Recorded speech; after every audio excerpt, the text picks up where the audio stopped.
Hi guys, I'm sorry for the lighting. It's winter and I had to turn on all the lights in my living room. So everything is yellow because my lampshades are yellow and the wall is yellow now. So everything looks yellow and I'm wearing a yellow t-shirt. So this week I read The Earl and the Fairy by a Japanese author whom I believe goes by Mizue Teni. I can't even do American names, let alone Japanese, so I'm really sorry if I butchered the author's last name.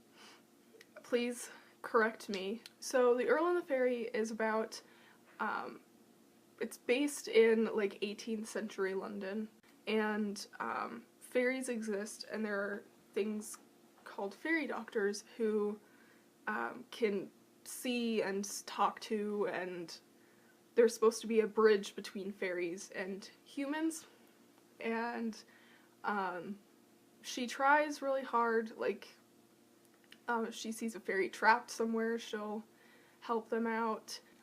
So one day she gets kidnapped by this guy named Huxley. He grabs her under the ruse of her father's like assistant, and he's there to help her on her journey to go see her father.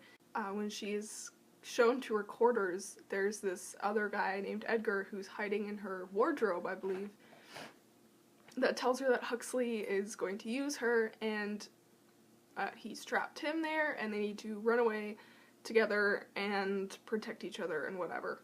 She follows him blindly, and they end up on another boat, which is his boat, and he kind of kidnaps her, so she goes along with him, and he's looking for this magical sword so that he could become the Earl of the Fairies. He can't see fairies, and he can't talk to them. He could sort of understand them sometimes, like if they're talking to him, he kind of gets the gist, but he can only see them if they want him to see them. He has two partners, Raven and Ermine, and I think they're siblings.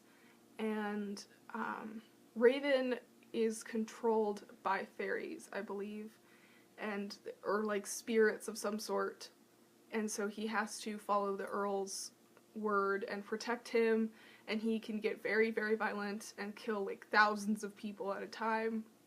And his sister is also trained in combat, but throughout the book she just mostly removes Lydia from dangerous situations. Lydia is the main character. So they travel around and search for the sword, and Lydia, the fairy doctor, is tricked into helping them. Like, they only give her little bits of information along the way, so she doesn't have the full picture the entire time, which is hindering their progress, because if she knew everything, then they probably would have gotten through the whole thing so much faster. So the beginning section was a little hard to follow. It's like a complicated storyline, and it's kind of rushed. It does reflect the fact that Lydia is confused and she has no idea what's going on. The story moves really fast, and there's no break. It's just continuously moving forward, and they're just always going from one lead to the next. The relationship between Edgar and Lydia is a little confusing. I mean, so Edgar is obviously attracted to her, and she thinks that he's sort of a nice guy after she gets to know him, that he's not so bad. You know, he puts other people ahead of himself most of the time. But she can't trust him entirely because he's not, I mean, he lies to her sometimes, he's not telling her the whole truth. So she's just struggling to keep up with him, and so is the reader. We're in the same boat as her. They had this kind of, like, on Edgar's part, there was just this sudden romantic connection, and she's, like, pissed at him, and she wants, like, nothing to do with him for the most part. In books 2 and 3, after they have the sword, and he's the Earl, the story kind of bounced around a lot, but it bounces from, like, I don't know. It's just really confusing. There's a lot of back history on Edgar in especially the third book. I don't understand like most of what's going on because almost everything he says is questionable. You don't know whether he's telling the truth or not. And I don't know how Raven fits into things. Like, I don't know when they became friends and when they started hanging out, and when Edgar was not with Raven, there was periods of time in his life where they were separated, and so Raven doesn't have a good idea of what happened there either, so when Lydia asks him, he just kind of draws a blank. Spoilers. There will be spoilers beyond this point. Talking about the latter books. If you watch past this point, do not get mad at me if I ruin it for you. This is specifically for people who have read, like, the whole series.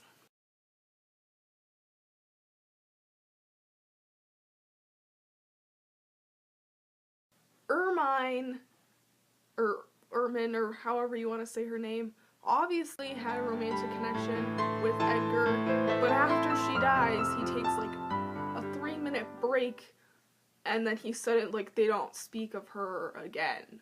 Like, that's it. There's no more Ermine.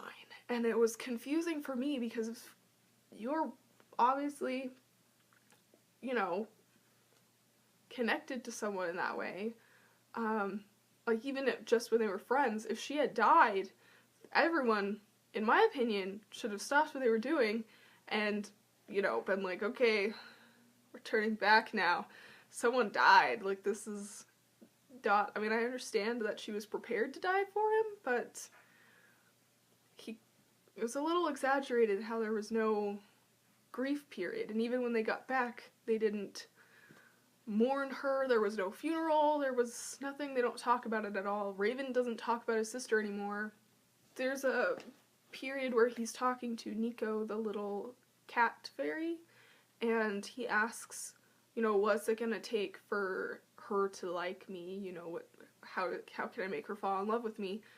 And he doesn't understand that she would probably be much more attracted to him if he stopped lying to her. He just doesn't understand that she can't trust him when he says stuff like that because he uses her all the time.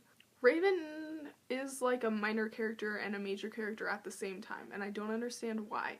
He has obviously a major part in protecting both Lydia and the Earl and passing information on to Lydia, and I mean, he's there like 24/7. I don't know when he sleeps, because even in the middle of the night, he's talking to the Earl or talking to Lydia or walking around or doing something. It's just, he's always there. But he doesn't talk, but that doesn't mean that he's a minor character. He doesn't talk very much. He doesn't volunteer information, but that's okay. When someone asks him a question, he freely tells them the answer. And Lydia's father doesn't really have much of a part either. He just gives them information when they ask for it, and he just tells them about new theories that he has and old stories that he's heard. So I give this a total of 4 out of 5 stars. It was hard to follow along in some parts, and that's why it didn't rate as high as it should have. Next week, I will be reading Bleach, I believe, and I don't know how far I'm going to get in that. I think it's a really long series. I have a bookshelf for it on Goodreads. Any suggestions for Valentine's Day themed books? February, I need them. I desperately need them. I don't have any Valentine's Day themed books apart from like little kid, you know, like Magic Treehouse books again, and I would like to do something more than that. That's it for this week. I will have another video out on Friday and a bookshelf tour within the next month, I promise.